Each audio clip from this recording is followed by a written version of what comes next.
Good evening. Welcome back to Week 6 of M&S Week Preview Show. We'll quickly recap last week's makeup game. That was the first thing on the slate. This was Mariners against the Mike and Ikes. That crazy night. Game 2 ended with a delay with water, not the usual water, with sprinklers. We're in the 5th inning, 5 up. They win another 2 innings of no scoring. Continued like the way that game was going. Bottom line, long story short, Mike and Ikes were up by 1. We were playing with the ASA rule. JT's team got a runner to third base. The tying runner would have been on third with Ralph Cohen up. And basically, hit a hard line drive. Ralph Cohen hit a shot, basically a line drive to third base. And who was the runner on third base? David Simhorn made a quick step or two off the bag on reaction. They take third, game over. Mike and Ikes disheartened, very roughly. The Mariners were heads down crying. I'm not going to lie. Yeah, it was very rough. And this was after losing Game 1 of last week against Men in Black. So it's like they played 8 innings and lost 2 games. It was pretty rough. But on the footnote, A.B. Cohen last week, we're talking about Monday night, in his loss, pitched phenomenal. And then Thursday night, his victory. They had a split game week. They only played 1 game Monday and 1 game Thursday. But then Thursday, the game that Sammy was at, was telling me as well, AB pitched phenomenal. So let's segue into the Mariners, as we just did that. The Mariners are playing the Dictators. The Dictators are 2-4. So this is a kind of a pivotal week. They could really, with a sweep over here, they could really bring the Mariners back and really catapult themselves up into meaning in this league. The Mariners are 4-4 right now, in a good spot for playoffs. But like Sammy said, if the Dictators come up and sweep, if they could figure out a way, that's really bringing everybody back to the pack. Or should I say, just bringing the Dictators up. Right, so the Dictators, I don't know if last week's a fair way to grade them, because they went up against one of the best pitchers I've seen in the last, really, 10 years. The Rob train, Rob Solomon. Rob held them to 3 runs in 14 innings. We all look at their lineup, up and down the lineup they have hitting. But they didn't hit. They just couldn't put anything together against Rob.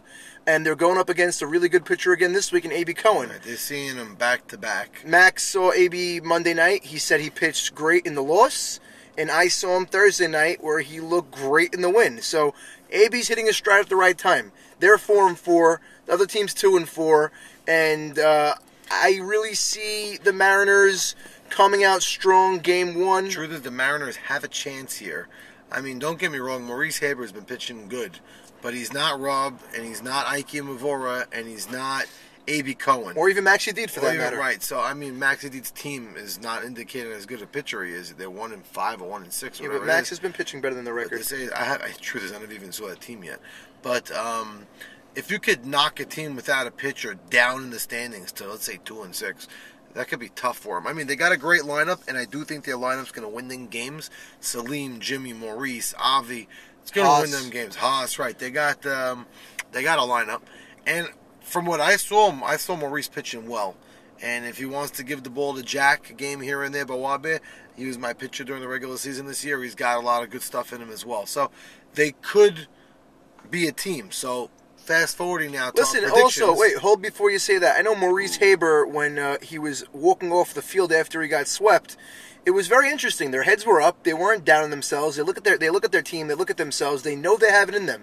So they're not the Nate team has that down. Their heads are down. This team's not like that. This team, they're looking at it. Maurice being a captain. No, Maurice is doing a great job. He keeps his team in the game at all times. And they were in every game last week. They only lost by a slim margin. So let's get into the predictions. I see Game 1, A.B. Cohen is coming out humming. I see he's doing it again in Game 1, and he's going to get a victory.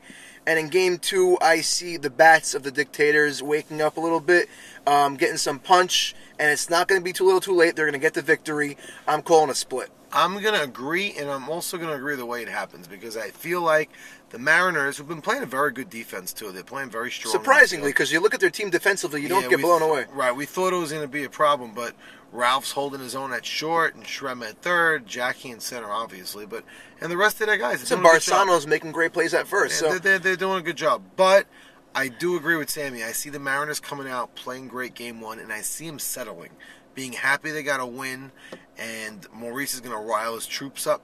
and he's going to rally them up, and they're going to come out hitting. I think they're going to have a That'll nice put them second-game in win. decent position for the playoffs. Well, they'll be 3-5. They're still climbing. They have time. But they do have time. I mean, it's Not that much time. Right, it's only 2 weeks left.